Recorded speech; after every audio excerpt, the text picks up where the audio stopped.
Hello, in front of me I've got Nokia T21. In this video I'll show you how to add passes to Google Wallet. In the beginning, let's enter Wallet and tap Add to Wallet button. Now focus on Loyalty, Gift Card and Transit Pass. Let's start with Transit Pass, and if you are able to find your transit way, select it.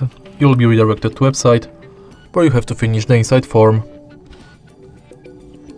Next, let's select Loyalty and select loyalty card you would like to add, for example, Payback Poland.